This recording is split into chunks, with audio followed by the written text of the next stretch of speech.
சுக்குக்கு மிஞ்சின மருந்தில்லை, சுப்பிரமணியனுக்கு மிஞ்சின தெய்வம் இல்லை அப்படிங்கிற ஒரு வாக்கியத்தை நம்ம நிறைய பேர் சொல்லி கேட்டிருப்போம். அது உண்மையிலேயே ஒரு சிறந்த வாக்கியம்.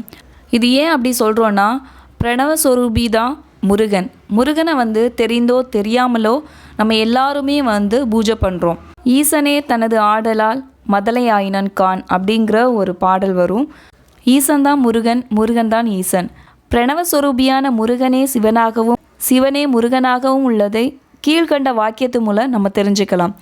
ஈசானா சர்வ வித்யானாம் ஈஸ்வர சர்வ பூதானாம் பிரம்மாதிபதிர் பிரம்மணோபதிர் பிரம்மா சிவமோ அஸ்து சதாசிவோம் அப்படிங்கிற சிவ மந்திரத்து மூலமாகவும் நம்ம தெரிஞ்சுக்கலாம்.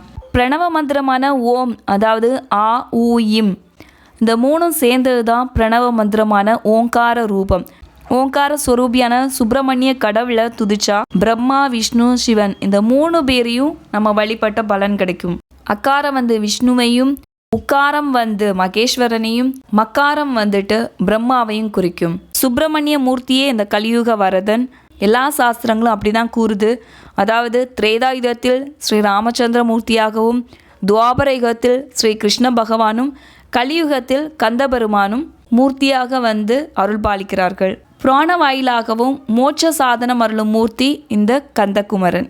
வேதமே மயிலாகவும் ஓங்காரமே ஸ்ரீ சண்முகனாகவும் பிரம்ம வித்தையை சக்தி வேலாகவும் கொண்ட குமரனை வழிபடுவதால் மோட்சம் கிடைக்கிறது.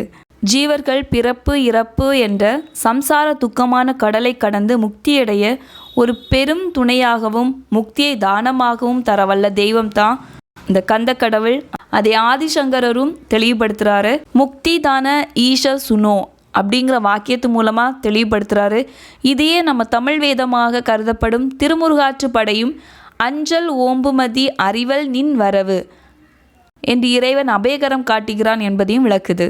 பரபிரம்மம் எங்கும் எப்பொழுதும் எல்லா ஆத்மாக்கிட்டையும் நீக்கமர நிறைந்து முக்காலத்திலையும் இருப்பதாகவும், அருவமும் உருவமுமாகி அனாதியாய் பலவாய் ஒன்றாய் பிரம்மமாய் நின்ற சோதி பிளம்பதோர் மேனியாகி என்கிறார் கச்சியப்பர்.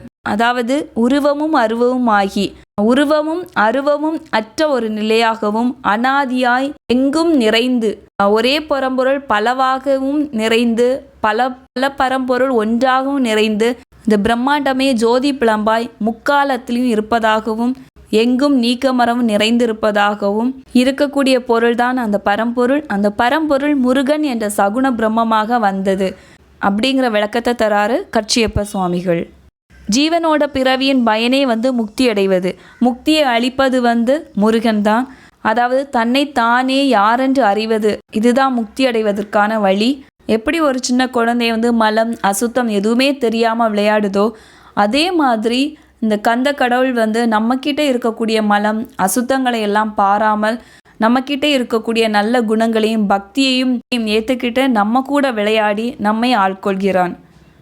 இதனால தான் திருப்போரூர் சுவாமிகள் ஏது பிழை செய்தாலும் ஏழையே எனக்கு இறங்கி தீது புரியாத தெய்வமே அப்படின்னு சொல்லி குழந்தையாக இருக்கக்கூடிய கந்த கடவுளை துதிக்கிறாரு. இகத்தையும் பரத்தையும் தரவல்லவன் சிவனருட் செல்வன் குகன் என்பது பிரசித்தமாகிறது.